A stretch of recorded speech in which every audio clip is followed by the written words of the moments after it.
NEWS24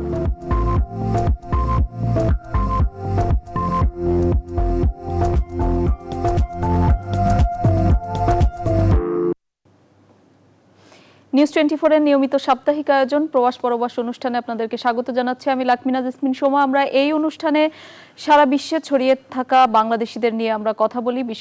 এছাড়া সেখানে বাংলাদেশিদের সাফল্যের কথা তুলে ধরি, একই সাথে আমাদের যে বিশাল বৈদেশিক শ্রমবাজার, সেই শ্রমবাজারে বিভিন্ন সংকটের কথাও তুলে ধরি। আজকে এবারের পর্বে আমাদের সাথে চারজন অতিথি যুক্ত হয়েছেন, যারা মূলত বিশ্বে বাংলাদেশকে আসলে তুলে ধরছেন নানাভাবে। এরকম চারজন অতিথি আমাদের সাথে রয়েছেন। সাদিয়া খানম, তিনি কোভিড স্প্রে আবিষ্কার করেছেন ব্রিটেনে এবং বেশ আলোচনায় এসেছেন। তার সেই আবিষ্কার দিয়ে আমাদের সাথে যুক্ত হয়েছেন আখলাসুর রহমান, তিনি কিছুক্ষণের মধ্যেই যুক্ত হবেন, পর্বতারোহী। তিনিও বেশ আলোচিত একজন বাংলাদেশি। আমাদের সাথে আছেন হারুন দানিশ, ব্রিটেনের তরুণ উদ্যোক্তা। সাম্প্রতিককালে তিনি আসলে বাংলাদেশের সুনাম সেই বিদেশের মাটিতে কুড়িয়েছেন। এবং এছাড়া আমাদের সাথে যুক্ত হয়েছেন মাকসুদা প্রিয়তি, আয়ারল্যান্ডের বৈমানিক। আপনাদের তিনজনকে স্বাগত জানাচ্ছি। খুব শিগগির আমাদের আরও একজন অতিথি যুক্ত হবে। সবাই আমাদের স্টুডিওতে আপনাদের স্বাগত জানাই আমি। এবং আজকের এই আয়োজনে আমি সাদিয়া খানম, আপনাকে দিয়েই শুরু করতে চাই।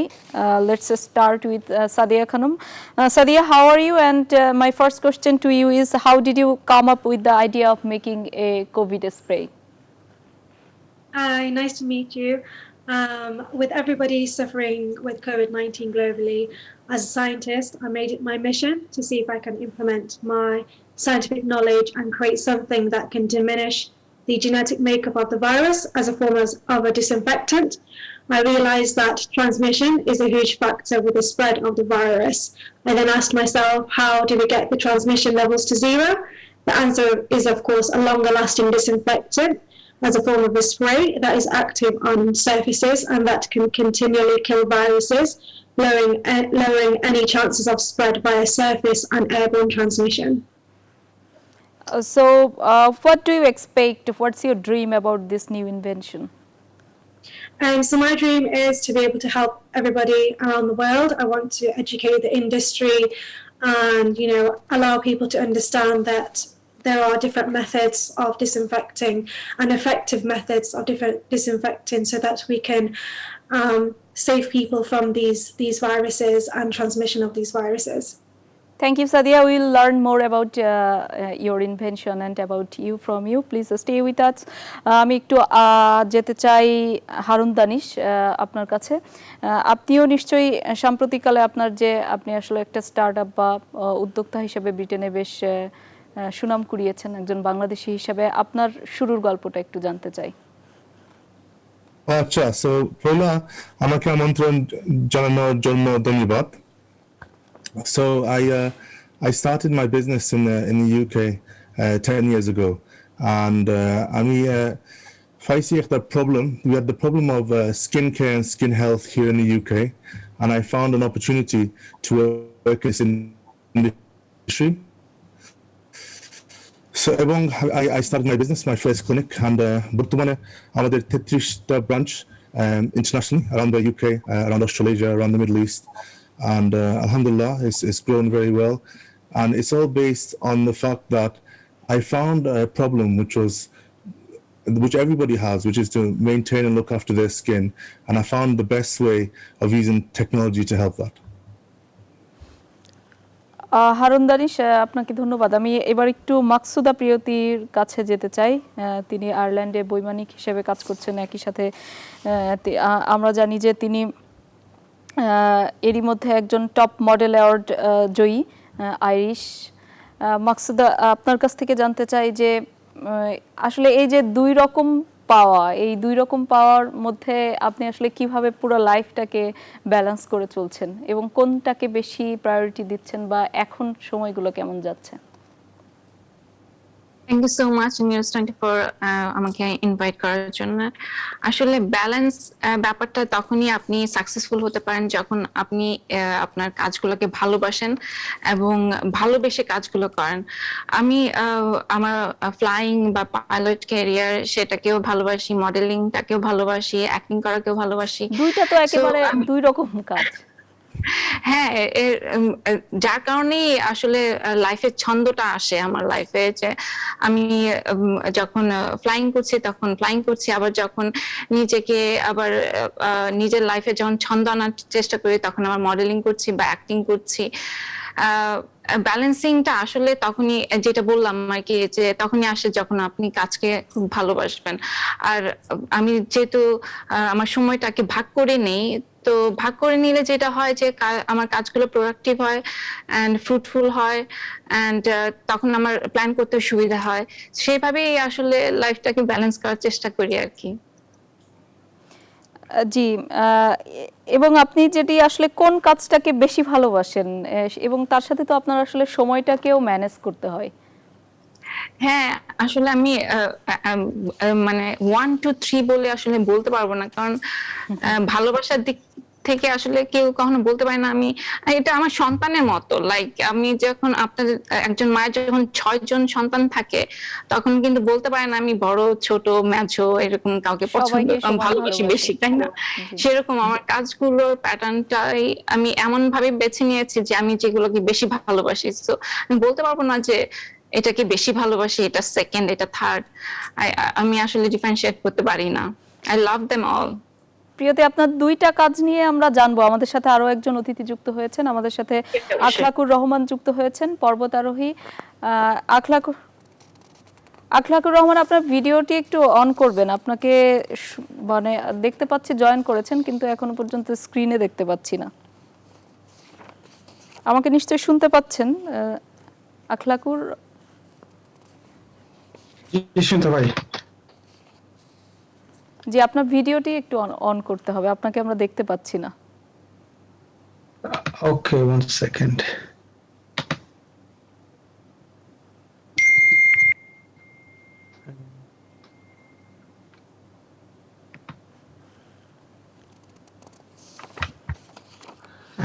আচ্ছা, আপনি একটু চেষ্টা করুন ভিডিওটি অন করার। আমরা যে গল্প করছিলাম প্রিয়তির সাথে, প্রিয়তি এখন কি কোনো সিনেমার কাজ করা চলছে কিনা মডেলিং এর ক্ষেত্রে?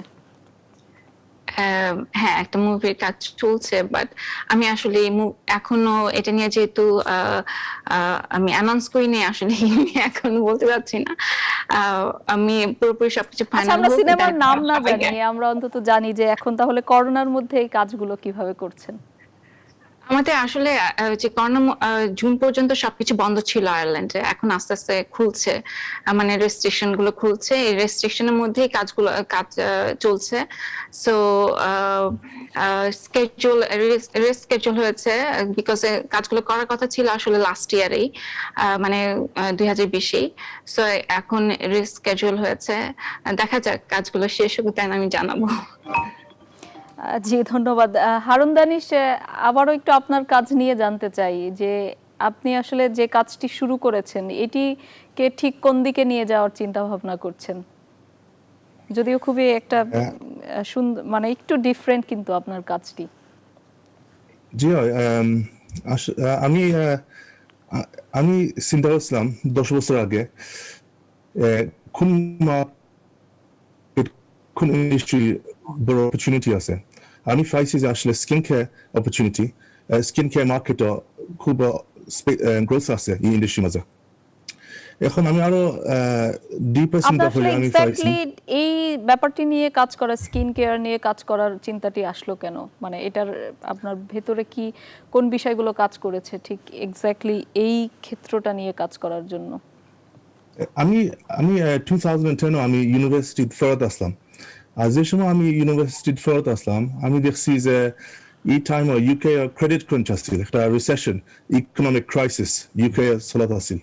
আর আমি যে দেখছি এই ইকোনমিক ক্রাইসিসের টাইমও এই বিউটি ইন্ডাস্ট্রি গ্রোয়িং হয়েছে, এটা ইনক্রিজ হয়েছে। আর ওখান থেকে আমি চিন্তা করছি এই ইন্ডাস্ট্রি আসলে বড় অপরচুনিটি আছে। আর ওখান থেকে আমি শুরু করছি আমার time investment into the skin industry. জি, আমাদের সাথে সম্ভবত এখন পাচ্ছি আখলাকুর রহমান, আমাকে নিশ্চয়ই শুনতে পাচ্ছেন। আখলাকুর রহমান, কি আমাকে শুনতে পাচ্ছেন? জি, আসসালামু আলাইকুম, শুনতে পারি। জি, এখন আপনি তো এরই মধ্যে আসলে অনেকগুলো পর্বত পাড়ি দিয়েছেন, বাংলাদেশের নাম ছড়িয়েছেন, পর্বতে উঠিয়ে নিয়েছেন। তো এখন আসলে আপনার এভারেস্ট জয় নিয়ে কেমন প্রস্তুতি চলছে? এভারেস্ট ইনশাল্লাহ আশা আছে সামনে দিয়ে নেক্সট ইয়ার ইনশাল্লাহ। বাট বর্তমানে খাস করছি, ট্রেনিং করছি আমার প্লাম কমপ্লিট করার জন্য। এটা করার পরে তারপর এভারেস্টের পারমিটের লাগে অ্যাপ্লিকেশন করা যাইব। সো এটা দিস অক্টোবর ইনশাল্লাহ চেষ্টা করবো। It's almost 7,000 meters, 6,856 meters উষা। জি, আকলাকুর রহমান, একটা প্রশ্ন, যে আপনারা যারা মাউন্টেনাররা সবসময় তো ব্যস্ত থাকেন পর্বতে ওঠা নিয়ে, ট্রেকিং নিয়ে, বা সবসময় আপনাদের হয়তো প্রস্তুতি থাকে, কিন্তু ঠিক এই করোনার মধ্যে আপনারা তো অনেকটা আটকা পড়ে গেছেন। তো সেই ক্ষেত্রে লাইফটা কেমন যাচ্ছে সেই বিষয়টি নিয়ে জানবো, তবে তার আগে একটি বিরতি নিতে হচ্ছে। বিরতির পর ফিরে এসে আপনার গল্পটা শুনবো। নিচ্ছি ছোট্ট একটি বিরতি। বিরতির পর আবারও স্বাগত প্রবাস পরবাস অনুষ্ঠানে। আমরা আজ কথা বলছি এমন চারজন তরুণ স্টারের সাথে বলা চলে, যারা বহির্বিশ্বে আসলে বাংলাদেশের পতাকাকে বহন করছে এবং সেখানে বাংলাদেশের বার্তা এবং বাংলাদেশের ভাবমূর্তিকে উজ্জ্বল করে চলেছে। এমন চারজন মানুষের সঙ্গে আমরা কথা বলছি। আবারও সাদিয়াকে দিয়ে শুরু করতে চাই। Let's again start with Sadia. Sadia, I just want to know that we know that you have done a great work, but actually, what's your dream about Bangladesh? What do you want to do for Bangladesh?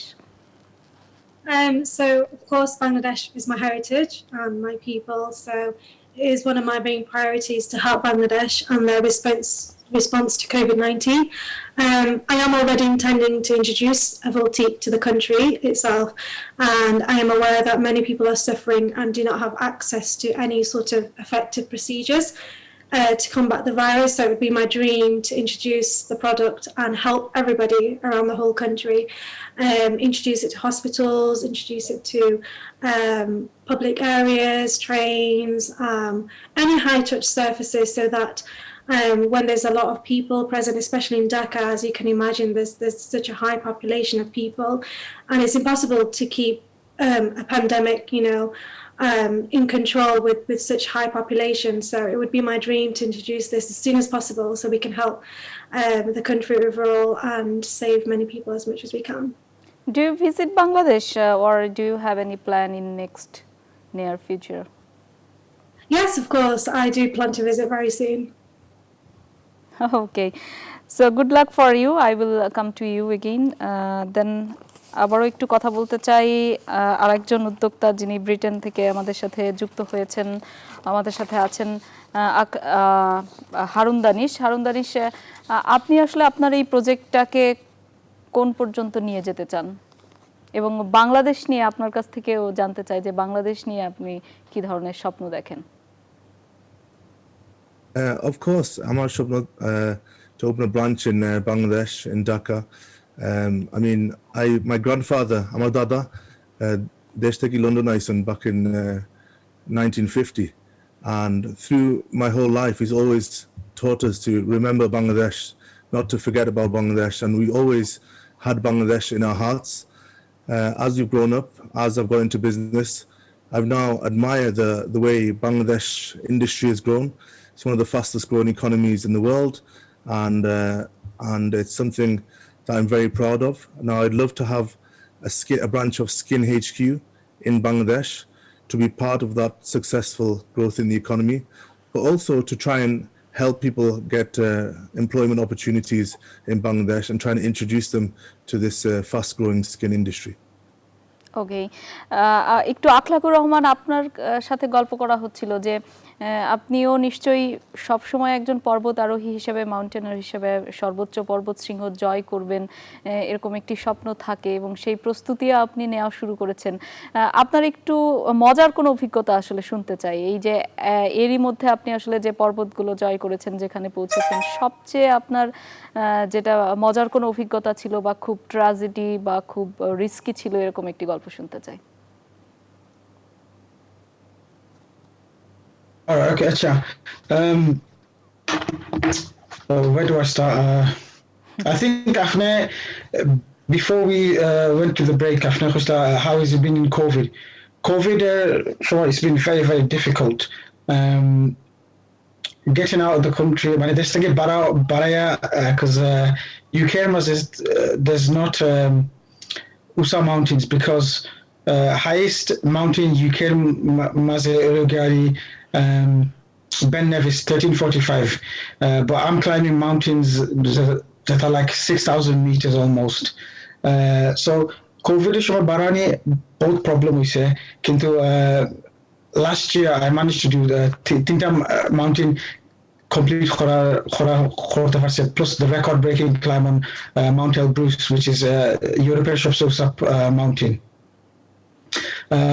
It's been very challenging going in. Plus, I'm at COVID weeks October last year. Three times I'm at 3 times tickets khata lagse Elbrus hours, you know. So if you prefer to speak in English, you can, no problem. All right, okay. No, what I'm saying is like it was very difficult to get out of the country while during the pandemic. But alhamdulillah, I managed to complete 3 mountains, and obviously, of course, the record-breaking climb on Mount Elbrus, which I managed to complete in a day. Alhamdulillah, that was a very good achievement, and I hope that both my nations, obviously Bangladesh, I was actually born in Bangladesh. I moved over when I was 1 year old, and I just hope that all the Bangladeshis can be proud of me, and I really want to leave a legacy and make my country proud, my birth nation proud. Okay, Akhlaqur, you know, nowadays people are very much interested in traveling. People like adventures. So, what would you suggest for the young people who are interested to be a mountaineer? Anyone that wants to become a mountaineer anywhere in the world. A lot of people. I mean, I have a bit of a following on Instagram. By the way, guys, follow me, Aki_Rahman. A lot of Bengali brothers and sisters, they tend to ask me, how do I start? Where do I start? And a lot of the times, the main issue that comes about is money. But I don't think money should be, restricting your travels or your aspirations to become a mountaineer, because you could start by going to the Chittagong hill tracks, doing something really good, doing something emphatic. I think Bangladesh's highest mountain is about 1,000 meters in Chittagong. So inshallah, when I do come over, I will be, having a nice stroll up that one. But if anyone does want to start, just go there. If there's any particular mountain that you want to go to, just book the ticket and go there and just do it. The funds will come however they come. At the moment, I'm working with a charity at the moment, Penny Appeal, and alhamdulillah, I've raised £18,000, and I've got a target of 20, which by October, inshallah, should be met. But if you work with a charity, there's opportunities through charities, and one thing I would say is there's a lot of successful Bangladeshi companies out there. I don't know if I'm using the right word, but there's a lot, both successful companies on us, and you can get sponsorship via the companies. And I believe that any Bangladeshi company out there should support all Bengalis, and in order to move forward. I don't think there's a lot of that going on. I mean, I'm planning to do Everest, and I'm doing Ahmad Ablam soon. I have a few sponsors, but I don't have any. Being a Bengali, I don't have any Bangladeshi sponsors on my, shirt, which would be awesome. Yeah, right. আমি একটু মাকসুদা প্রিয়তি আপনার কাছে আবারও আসতে চাই।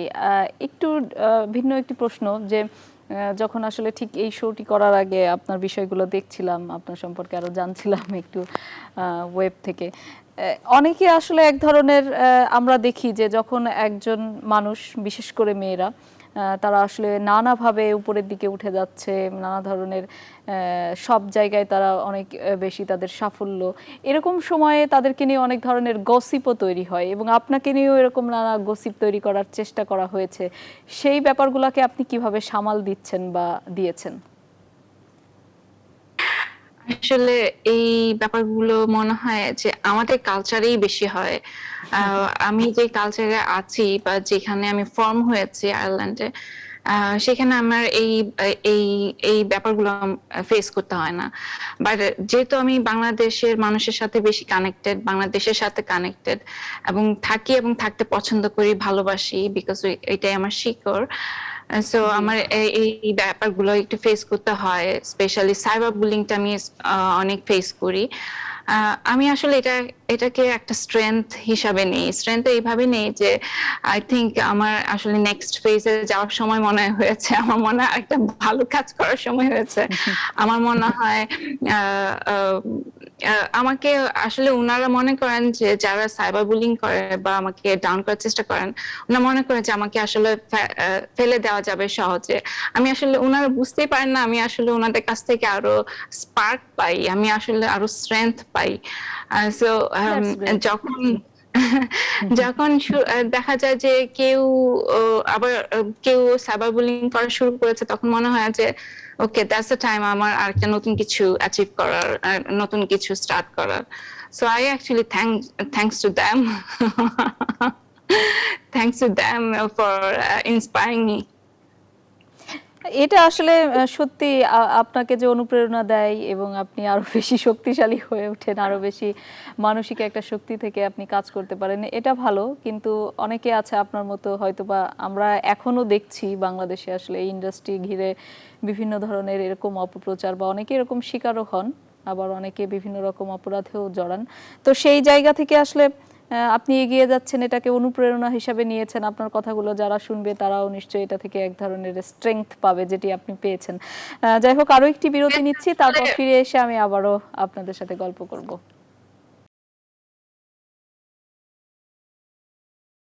আরো একবার স্বাগত প্রবাস পরবাস অনুষ্ঠানে। সাদিয়া খানম, আপনাকে দিয়ে আবার শুরু করতে চাই।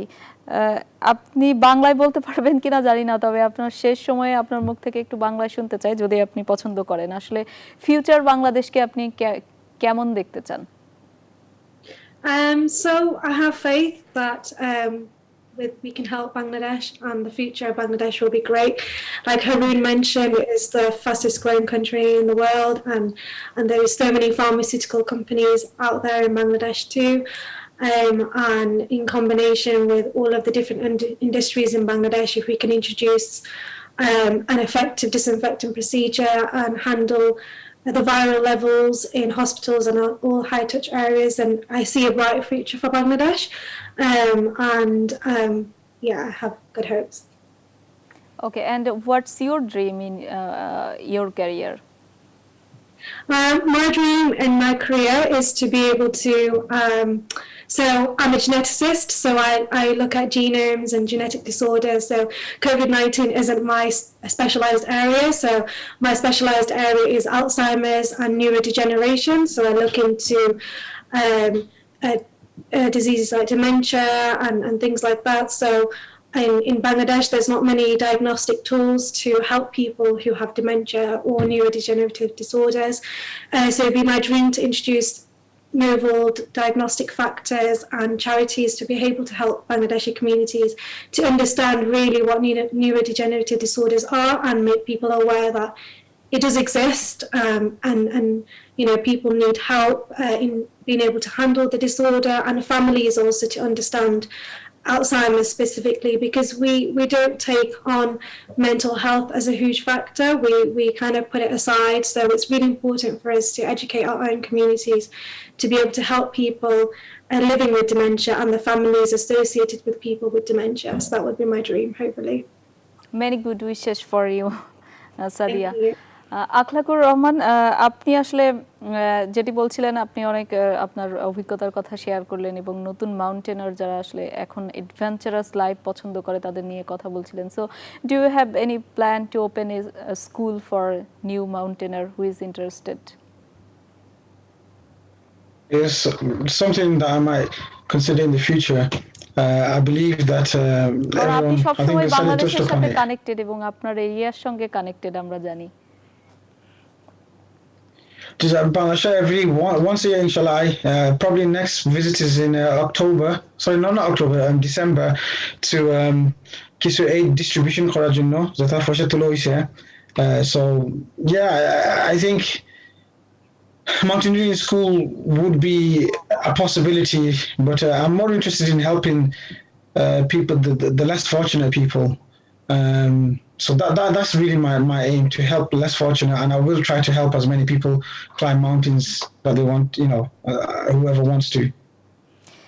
Do you climb just for a hobby, or do you think this could be a career as well? I think this can definitely be a career. I would love to make the transition. I mean, at the moment, I'm running a business, but I'd love to make the transition into full time.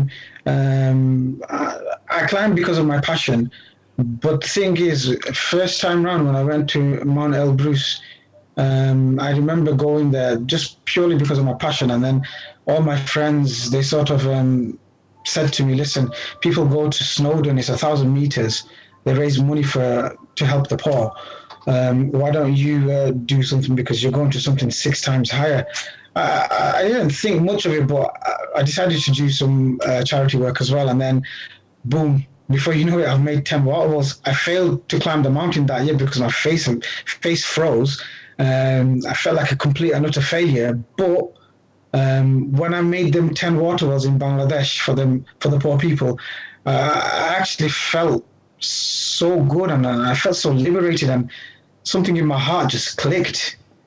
Diler maze ekta kita boom, bari marse, and I just thought, yes, this is what I will do. I will climb mountains to fulfill my passion and also help as many people as I can and raise money. My last charity. question for you is, how did you get inspired to be a mountaineer? Sorry, I missed that question. How did you get inspired to be a mountaineer? To be honest, I've been watching. I've always been athletic in my life. I was a champion when I was a kid, when I was in school. One of my friends actually inspired me to go to the mountains. He took me to my first ever mountain just for fun. And I sort of started researching, and then I saw the 7 summits, which is 7 highest mountain in 7 continents around the world. And I just said to him, "Listen, if I like it, I'm going to book my first one," which was Elbrus, and I did do that.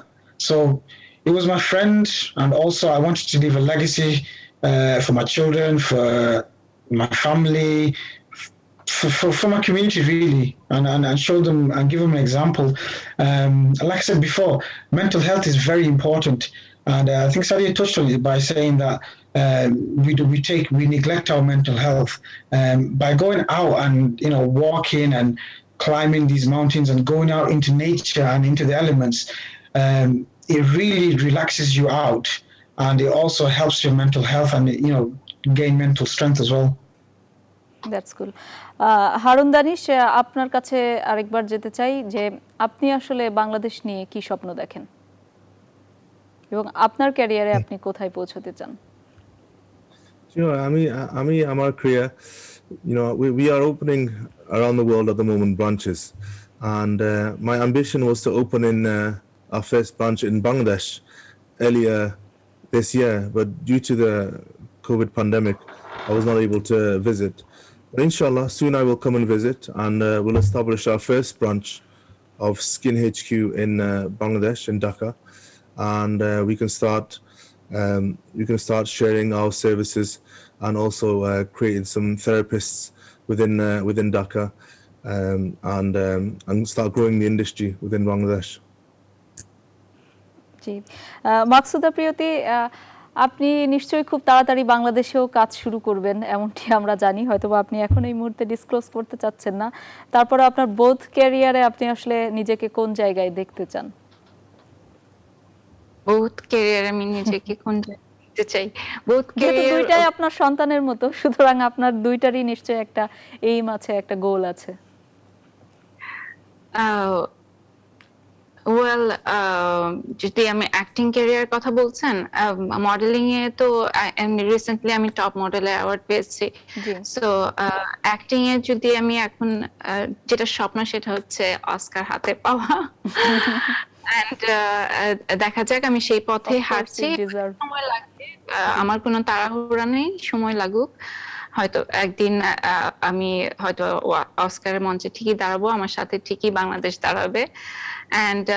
And flying চলছে, দেখা যাক। আমি আসলে এখন যে অবস্থায় আছে আমি এখানে আসলে হ্যাপি।